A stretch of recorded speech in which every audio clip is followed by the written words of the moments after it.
స్వయాన అమ్మవారే గుడి ఎక్కడ కట్టాలో, తను ఎక్కడ కొలువవుతానో చెప్పి మరీ వెలసిన అమ్మవారు విజయనగరం జిల్లా కొట్టం గ్రామంలోని కోటమ్మ తల్లి. సుమారు 300 ఏళ్ల క్రితం ఒడిశా ప్రాంతానికి చెందిన బిడారిదండు అనే సంచార తెగ గ్రామం గ్రామం తిరుగుతూ జీవనం సాగించేవారు. ఒక సాయంత్రం వేళ కెరండిపురం గ్రామంలో ఒక పెద్ద మర్రి చెట్టు కింద వంట చేసుకుని విశ్రాంతి తీసుకుంటూ ఉండగా, ఇక్కడ కరువు ఎక్కువగా ఉందని ఇంకో ప్రాంతానికి వెళ్లాలని నిర్ణయించుకున్నారు. అప్పుడే ఆ మర్రి చెట్టు నుంచి, మీ నిర్ణయం సరైనదే, మీతో పాటు నేను కూడా వస్తాను అని ఒక ఆకాశవాణి వినిపించింది. అప్పుడు వారు భయంతో, అమ్మా నువ్వెవరు అని అడిగారు. అప్పుడు ఆ స్వరం, నేనే మీ అమ్మ, ఆ ఆదిపరాశక్తిని అని చెప్పి అమ్మవారు దర్శనమిచ్చారు. ఆ మాటలు విన్న బిడారిదండు ఆనందంతో ప్రయాణానికి సిద్ధమయ్యారు.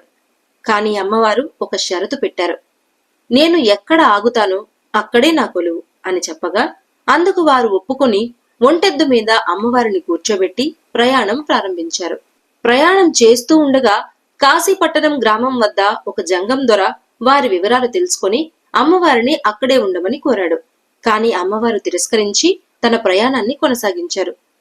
చివరకు శృంగవరపుకోట సమీపంలోని కొట్టం అగ్రహారం దగ్గర ముసిడివనంలోని ఒక నీటి కొలను వద్ద అమ్మవారు ఆగిపోయారు. ఇదే నా స్థానం అని అమ్మవారు ప్రకటించారు.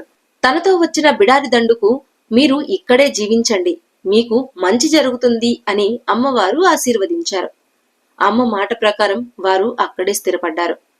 కాని అమ్మవారిని తీసుకొచ్చిన ఆ ఒంటెద్దు, మరి నా పరిస్థితి ఏంటి అని అడిగింది. అప్పుడు అమ్మవారు ఇలా అన్నారు, నీవు కూడా ఇక్కడే క్షేత్రానికి అండగా ఉండాలి అని. ఒక ఏడాది నా సిరిమానోత్సవం, మరో ఏడాది నీ పోతురాజు ఉత్సవం జరుగుతుంది అని అమ్మవారు చెప్పారు. అలా ఈ ప్రాంతంలో సిరిమానోత్సవం, పోతురాజు ఉత్సవం ప్రారంభమయ్యాయి. తర్వాత కొట్టం అగ్రహారం పండితులకు అమ్మవారు కలలో కనిపించి, నేను ఇక్కడ కొలువై ఉన్నాను అని చెప్పారు. దీంతో గ్రామస్తులు మేళ తాళాలతో ముసిడివనానికి వచ్చి అమ్మవారిని దర్శించి అక్కడే ఆలయం నిర్మించి కోటమ్మగా పూజించడం ప్రారంభించారు. అప్పటి నుంచి శ్రీ కోటమ్మ అమ్మవారు ఇలవేల్పు దేవతగా ప్రసిద్ధి చెందారు. ఇతర ప్రాంత భక్తులు కూడా వచ్చి తమ కోర్కెలు తీరిన తర్వాత మొక్కులు చెల్లిస్తూ ఉంటారు. భక్తులకు ఇక్కడ ఉండేందుకు ఎదురుగా రిసార్ట్ సౌకర్యం కూడా కలదు. భక్తులు మొక్కులు చెల్లించేందుకు వచ్చి అమ్మవారిని దర్శించుకుని దైవానుభూతిని పొందుతారు. కోరిన కోర్కెలు తీర్చుతూ భక్తుల పాలిట కొంగు బంగారమై అమ్మవారు వెలుగొందుతున్నారు. మరి మీరెప్పుడైనా ఈ ఆలయాన్ని దర్శించారా? ఒకవేళ దర్శించి ఉంటే జై కోటమ్మ తల్లి అని కామెంట్ చేయండి.